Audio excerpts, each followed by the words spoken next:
I'm not even sure how to begin this video though. It's been such a long time since I posted something that this whole thing, just setting this bloody lighting thing up and the whole thing, the camera, the lights, the microphone, it took me a while, like a long time. But anyways, welcome to a brand new video. It's been a minute. I'm pretty much aware of it, but I don't know, I really want to say that this time I'm going to be more consecutive. Hopefully, like I've been working my ass off right now at the office, and YouTube right now, it's just a lot of work. I shouldn't be saying that most likely. So welcome to a brand new video, man. For this one, I'm actually quite excited for the simple fact that before I was a photographer, before I started working with video, I was a musician. And I've been a musician since I'm like 12, 13, something like that. And on today's video, we're going to be talking about Travis Scott, which, to be honest, I really like everything he's doing at the moment when it comes to photography, fashion, and music. Well, truth be told, photography, like there's this other photography called that's his Instagram name, Race Corrupted Mind, who's in charge of making this really cool vintage, not vintage, but like film looking photo. Well, it is actually shot on film, so, but I'm getting ahead of myself here. My point is, today we're going to try to recreate that really cool, warm, film, grainy style that Travis Scott is very known for. It's not that complicated and it looks really cool. So, let's get into it.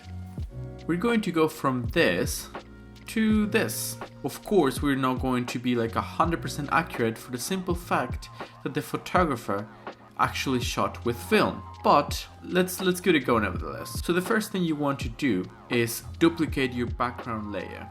So for that, we're going to go ahead and right click and duplicate layer. There's one thing that it's worth mentioning, that's the fact that film photos are not as sharp as digital photos, especially an iPhone or like any mobile phone. They add some weird like digital sharpening that makes it look good in a way, but it's not exactly the look you're going for.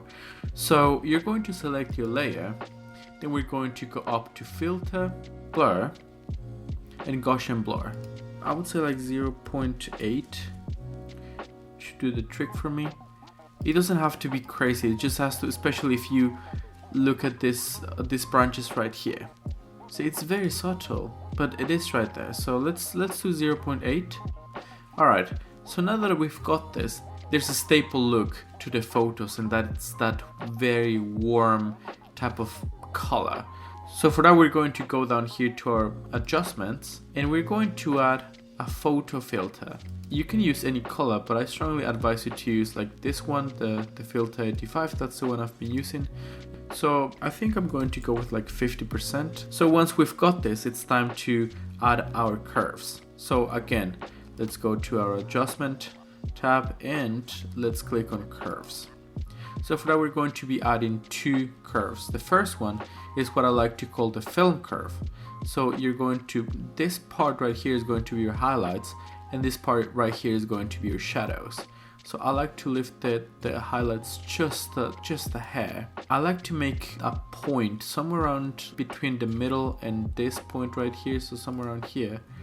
And then as you can see, the moment we bring this up, we're going to wash those shadows. We are on our RGB curve right now. You're going to click on there, and then you're going to go to red. And you're just going to pick this one up so slightly. And as you can see, it's a little bit too warm now. It's also a little bit too purple. So we're going to go down to photo filter again and maybe just take it down a notch. Now, the blue is bothering me a little bit. So for that, we're going to go again to our adjustments and let's change our hue and saturation. So click on this drop down right here and go to blues. I'm going to remove that purple fringe because I'm not feeling it that much. So something like that. And I'm going to bring the saturation down. So now that we're done with this, we're just going to go ahead and add a brand new layer. So click here. Let's bring it to the top. We're going to simply click on layer. Alright, so now we're going to fill it with black. On Mac, you're going to click Shift and delete. If you're using Windows, you're going to click Shift F5. And where it says contents, instead of foreground color, we're going to go to black, 100%, click OK. Go up to filter, down to noise, and add noise. Now we've got this pop-up box right here. Gaussian around 90% should be okay, click OK. And now we're going to change the blending mode. If you click this little drop down right here, if you just scroll over, you're going to see more or less the result of the photo.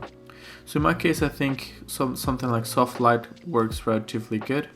So let's go down to opacity and bring it down. This is just an effect. It's not supposed to overtake the feeling of the photo. And if you also prefer, by clicking Command T, you're going to be able to play with the size of the noise. So that's the before and the after.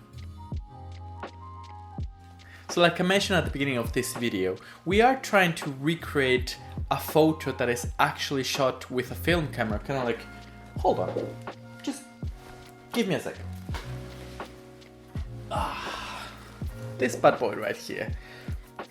Jesus Christ, I haven't used this camera in a while. I can't even remember how to open it though.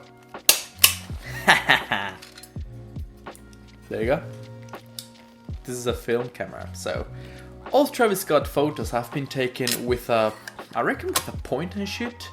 There's a really cool wait, let me just put this away. There's a really cool documentary about Ray's corrupted mind. I'm going to post the link down below so you can watch it yourself and you can more or less see like the camera he's using. But anyways, I digress a little bit there. My point is that we're trying to recreate a photo that was actually taken with proper film. It's not going to be 100% accurate, but at least the vibe you're definitely going to have there. So yeah, thank you very much for watching this video. I really hope you find it useful, and if you did, you know, post your photos in the comments. Can you post photos on YouTube? No, you can't. But if you did make something with this effect and you post it on Instagram, make sure you tag me at where's my, yeah, I think somewhere around here. Here is going to be my Insta name. Whoop, whoop. Make sure you tag me, and I would love to see what you guys create, man. So yeah, thank you very much for watching, and I'll see you in the next one. Cheers. I'm not quite sure if this is going to just pull it to the side maybe.